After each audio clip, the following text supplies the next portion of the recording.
कि चेहरा से मिलान करा के और वोटिंग कराइए।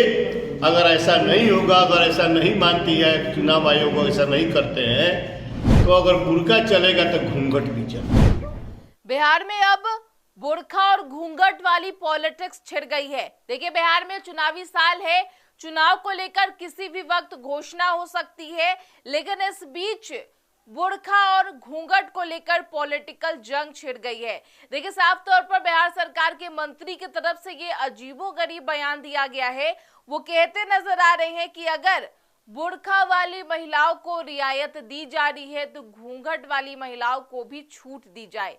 उन्होंने कहा कि अगर उधर बुर्का चलेगा तो इधर घूंघट भी चलेगा। आपको बता दें कि चुनाव के दौरान मतदान केंद्र बनाए जाएंगे जहां मतदाता मतदान के लिए पहुंचेंगे, और ऐसे में जो बुर्का पहनने वाली महिलाएं हैं उनको छूट देने की बात कही जा रही है कि वो बुर्का पहनकर मतदान कर सकती है।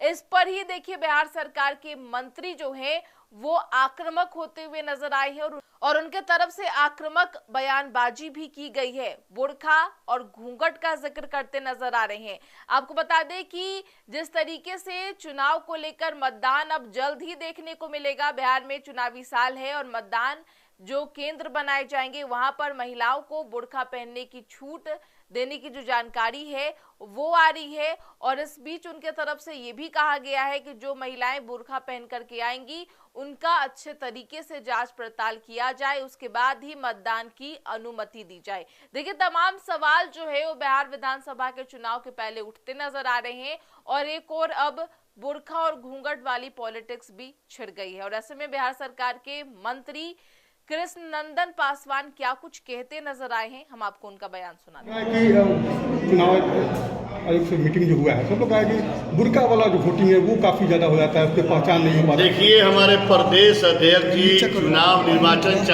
आयोग के मीटिंग में बैठे थे और हमारे पार्टी के शीर्ष नेताओं ने कहा है कि चेहरा से मिलान करा के और वोटिंग कराइए। अगर ऐसा नहीं होगा, अगर ऐसा नहीं मानती है चुनाव आयोग ऐसा नहीं करते हैं, तो अगर बुर्का चलेगा तो घूंघट भी चलेगा। क्या इशारा है कि जो मुस्लिम वोटर हैं जो बुर्का पहन के आती हैं उनका बुर्का हटा के? इस बार तो हम समझते हैं जो मुस्लिम माता बहनें जो वोटर हैं उनका भी सर्वाधिक वोट नरेंद्र मोदी के विकास पर और नीतीश कुमार जो महिलाओं के लिए जो बहुत बड़ा तोहफा दिए हैं उनका भी वोट मिलने का आसार है। बुर्का चलेगा तो घूंघट भी चलेगा?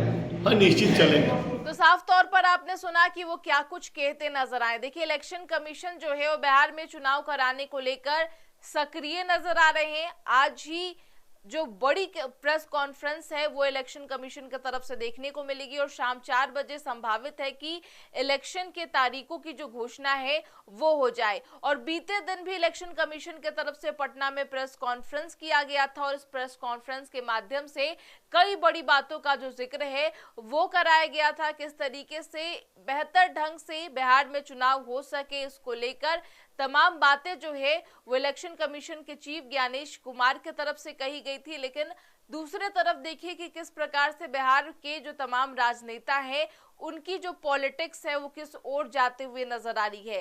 बिहार सरकार के मंत्री कृष्ण नंदन पासवान ने एक अजीबोगरीब बयान दे दिया है।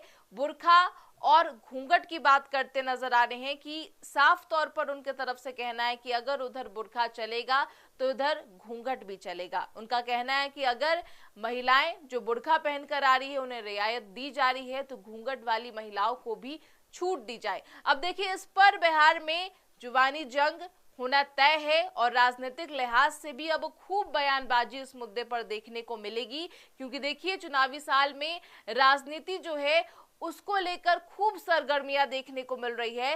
कई ऐसे एक के बाद एक मुद्दे देखने को मिल रहे हैं जिस पर खूब पॉलिटिक्स होती हुई नजर आ रही है और अब इस बयान को लेकर भी बिहार में संग्राम छिड़ता तय है। बहरहाल इस खबर में इतना ही। तमाम खबरों के लिए बने रहे फर्स्ट बिहार झारखंड के साथ। नमस्कार।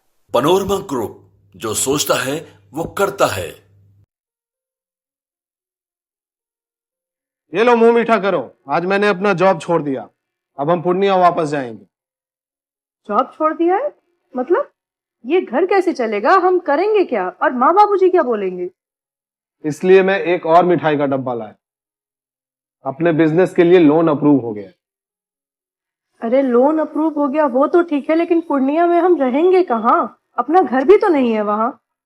इसलिए तो एक और मिठाई का डब्बा अलग से लाया हूं। हमने पूर्णिया में घर ले लिया है, पूर्णिया के ई होम्स पैनोरमा में।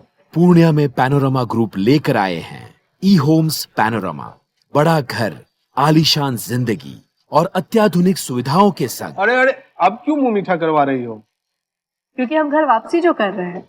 घर वापसी की खुशी पूर्णिया में ई होम्स पैनोरमा के संग।